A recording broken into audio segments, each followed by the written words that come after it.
Hey guys, today's video we are building another part of my Forgeworld order that I made recently, and that is the Caladius Grav tank for the LEGIO Custodes.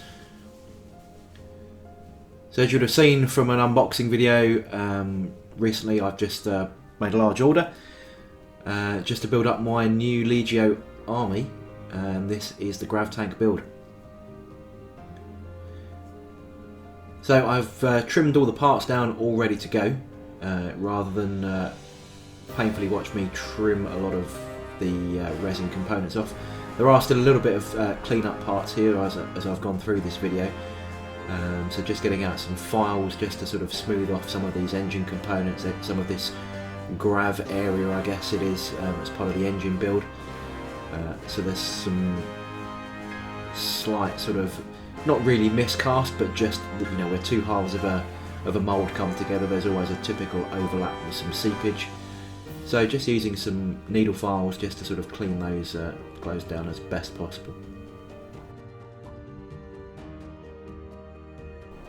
So just switching up the file here just to a flatter file that's got a bit more of a side angle, just to get into some of the more difficult areas with the grooves and some of the segmentation here on the Grav section, just brushing that away. Just making sure that I'm really happy with the cleanliness of the model, making sure that everything is smooth and all the seams are gone. It was a little bit annoying. The rest of the model was pretty clean compared to these undersections on these two nacelles, as they're called in the instruction manual. Very Star Trek, but I guess there's not really another name for them these days.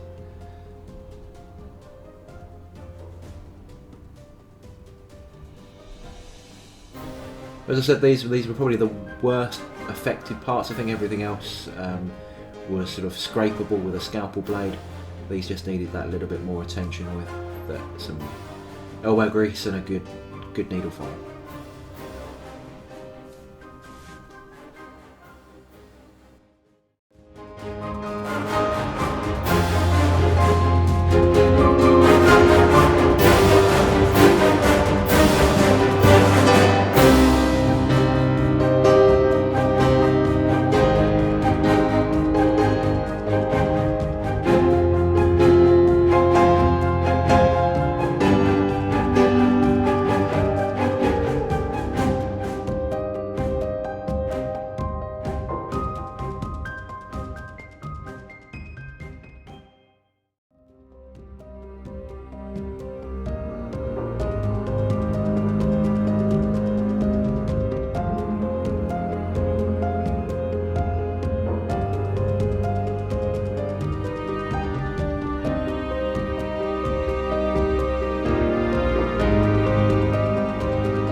So with everything finally cleaned up, it's just a case of test fitting the parts now, making sure that I know where everything's going to go.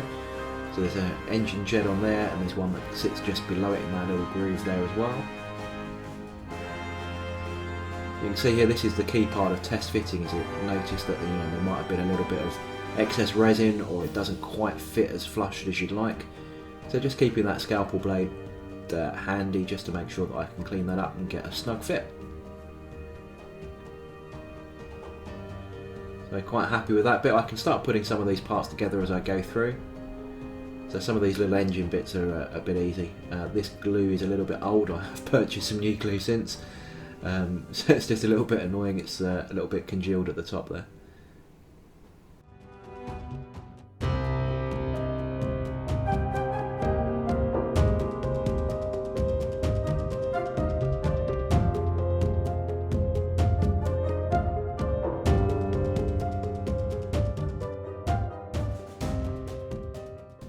So with that first engine snugly on there, just making sure that there's no sort of gaps as the glue sets, I can now attach the second lower engine.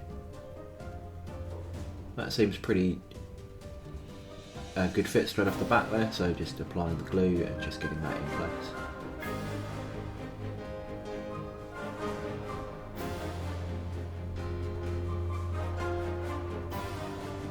And the test fit process is pretty good for making sure you know where all the contact points are when you're about to apply your glue as well. Nothing worse than putting glue where you don't need to. Especially super glue, as it's a pain in the arse to clean up. Can be quite bad if you're using plastic glue on plastic models, because that will start to melt the surface, as that's what it's intended to do. So always test fit your parts. So on every video, I think. So just repeat the process for the other engine then.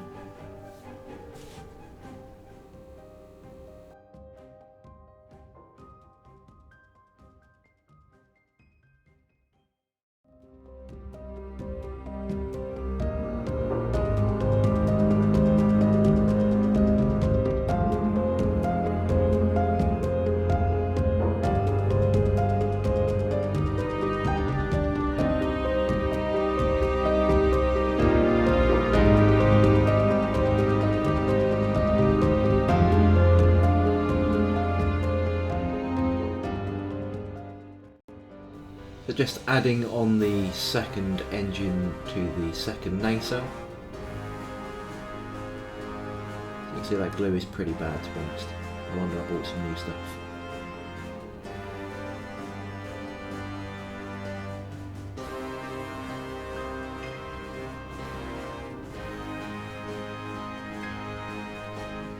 So the way that I went about this next stage then is that the engine nacelles have got a rather large section on the side to attach to the body, so there's no real need for pinning. There's good areas of purchase for the glue to set, and it's just a case of using these little hand clamps here to press each nacelle onto the side of the body. And there's also a lower gun section there which just fits in very, very easily. And I've pre-built these back sections as well. These are the bits that go on the back of the weapons. And here's the weapon here. So this is a two-part build of the barrel and the back end of the gun, and using a hand clamp here just to make sure that that sets in a straight line.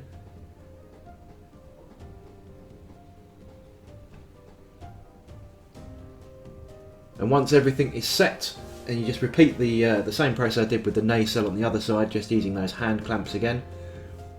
And I haven't glued the turret on, either for storage or for painting. I haven't decided yet. It may get glued on at the very final stage. But there we go. That's the tank built.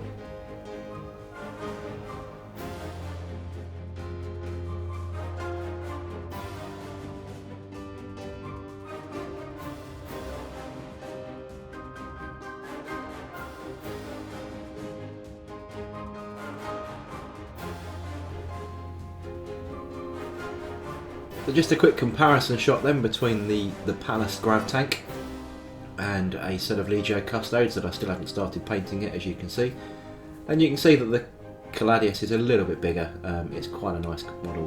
Quite happy, can't wait to get painting these now. But hope you enjoyed the video.